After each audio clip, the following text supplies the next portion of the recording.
Thank you for coming out tonight. My name is Alexis Joyce, and we're going to go over a presentation I made called Harper's Ferry, where the past comes alive with natural splendor.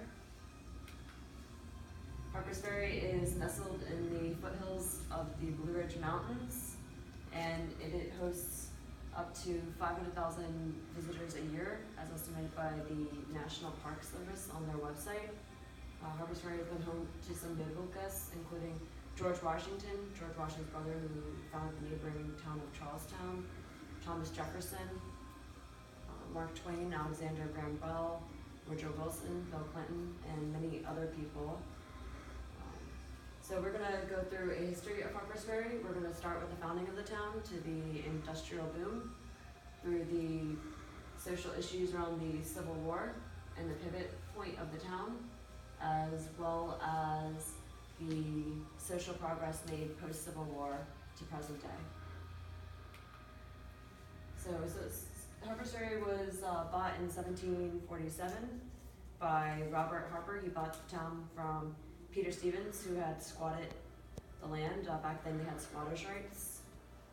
In 1761, Robert Harper opened the ferry, and the Virginia General Assembly actually originally named Harper's Ferry Shenandoah Falls at Mr. Harper's Ferry, but later shortened the name to Harper's Ferry.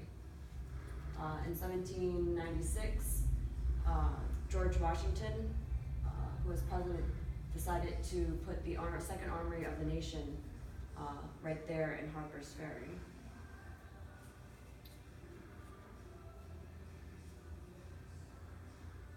So now, basically, George Washington, he was the president also of the Potomac Company, and the Potomac Company was in charge of doing all the river improvements to improve transportation. So kind of like the picture we're getting right here is we have a booming industrial town that's thriving at this point with great waterways and also an armory. So it's a huge focal point for the nation. It's a huge advantage to be in control of that town at this point. So that's where we get in 1859 we have the John Brown raid. John Brown was an abolitionist from Connecticut, and he led a group of 21 men down from various states, coming down from Connecticut, New York, New Jersey, and they took over the armory. And their intent was to distribute weapons to the slaves throughout the South to initiate a slave uprising. But then U.S. Marines headed by Robert E. Lee first the townspeople chased them out of the armory, and they went to the engine room across the street, and then the Marines, headed by Robert E. Lee, raided the building, killed some of them, captured some of them, charged John Brown in the neighboring town of Charlestown with treason, and hung him. So that's how that played out. So then in April 12, 1861, Virginia seceded from West Virginia, and that's when Virginia became a Confederate state, and West Virginia was born. Before then, Harper's Ferry was just Harper's Ferry, Virginia. There was no West Virginia. So at that point, when Virginia dropped from West Virginia, on April 12th, the Civil War began.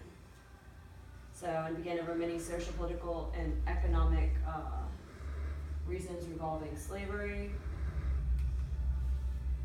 And it was the bloodiest war on American soil. And Harper's Ferry changed hands between the Union and the Confederate 8 times during the Civil War. So finally in May of 1865, the Civil War ended again after Harper's Ferry changing hands with 8 times between the Confederate and Union. What happened was in between that time, the Union had tried to burn down, I apologize. The Union had tried to burn down the armory, try to keep the Confederates from using the weapons. They failed. The Confederates moved the weapons to Richmond, Virginia, and by May 9th, 1865, thankfully the Civil War was over. So then we moved to October 2nd, 1867, Storr College opens. And the significance of Storr College was it was the first college for newly freed slaves.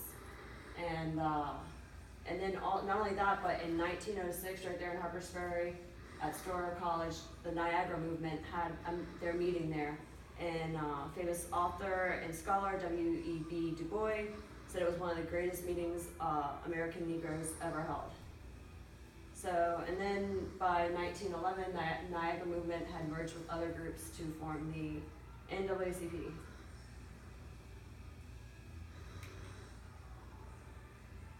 So there's the NAACP, 1911.